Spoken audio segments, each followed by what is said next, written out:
Halo, berjumpa kembali bersama Engelbertus Kukuh Widijatmoko di Dosen Blangkon Channel. Sobat Pancasila, pada kesempatan ini kita akan mengupas tentang demokrasi.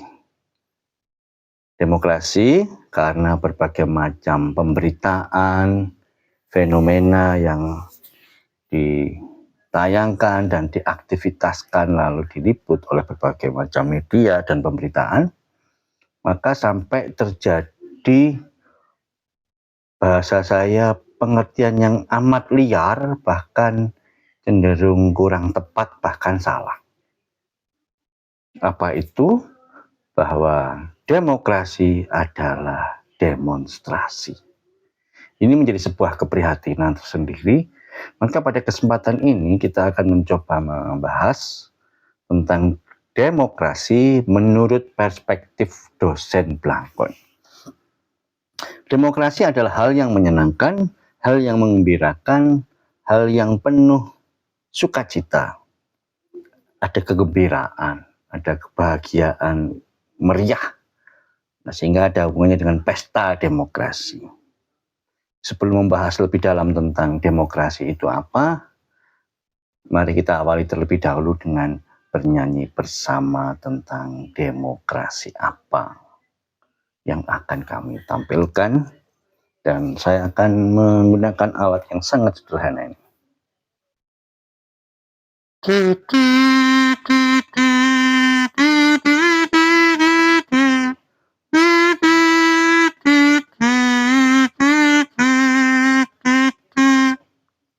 Mari kita bersama-sama belajar berdemokrasi. Mari kita bersama-sama menyampaikan aspirasi. Kita belajar mendengarkan agar paham yang disampaikan. Kita belajar menghargai beragam argumentasi.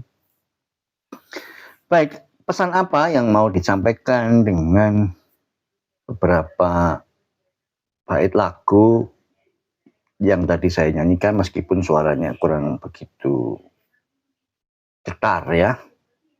Sebetulnya demokrasi itu apa? Ya, banyak ahli, banyak teori yang disampaikan tentang demokrasi itu apa. Banyak literatur. Ada yang mengatakan sistem pemerintahan, ada suatu yang mengatur hubungan. Tapi sejatinya yang dipahami secara umum adalah bahwa demokrasi adalah dari rakyat, oleh rakyat, dan untuk rakyat. Artinya bahwa suatu keadaan, suatu kondisi itu rakyat yang terlibat dalam proses pengaturan. Ya. Bahwa sebetulnya demokrasi itu apakah tujuan, apakah proses, ataukah apa. Tapi secara sederhana, bahwa demokrasi itu adalah suatu cara menata, mengatur, menciptakan, mengkondisikan suatu keadaan, suasana masyarakat yang harmonis, yang teratur, yang seimbang. Seimbangnya apa? Hak dan kewajiban. Mengapa demikian? Karena bahwa dalam masyarakat itu terdiri dari individu-individu, terdiri dari warga, terdiri dari rakyat-rakyat dengan berbagai macam pemikiran, dengan berbagai macam gagasan, tujuan, perilaku, tindakan yang bermacam-macam. Dari yang bermacam-macam itulah muncul namanya kelebihan, kekurangan, kekuatan, kelemahan, dan berbagai macam hal. Karena dalam suasana masyarakat yang bermacam-macam ini, maka yang harus disadari adalah bahwa naluri manusia itu ada kecenderungan untuk ingin menguasai. Ingin menguasai. Lalu juga naluri yang lain adalah semaunya sendiri. Egoisme yang artinya apa? Bahwa manusia punya naluri ingin menguasai manusia yang lain. Sisi yang lain juga manusia tidak mau diatur. Manusia ingin semaunya sendiri. Ada kebebasan. Tetapi karena manusia ini adalah manusia yang punya otak, punya akal budi, maka ketika naluri-naluri ini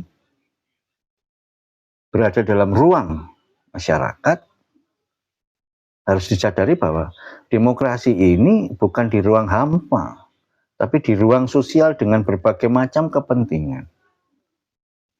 Maka naluri manusia ingin menguasai dan tidak ingin diatur, maka perlu ada pengaturan, ada upaya untuk menciptakan. Caranya bagaimana? Caranya adalah melalui demokrasi. Maksudnya bagaimana?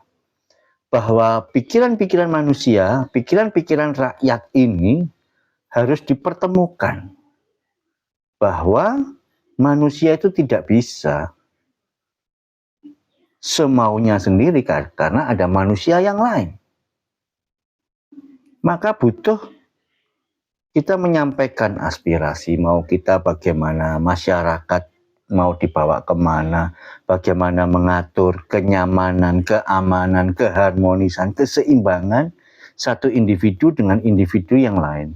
Jangan sampai karena kita semaunya sendiri maka ada orang lain yang terganggu, maka ada masyarakat yang terganggu pula. Maka dari sini perlu ada upaya pembicaraan untuk menciptakan kesepahaman. Dari situ kita perlu belajar melalui kesepakatan, argumentasi, agar terbentuk keseimbangan dan membentuk kontrak sosial. Demikian yang bisa saya sampaikan, semoga bermanfaat. Mari kita terus belajar berdemokrasi. Salam Pancasila.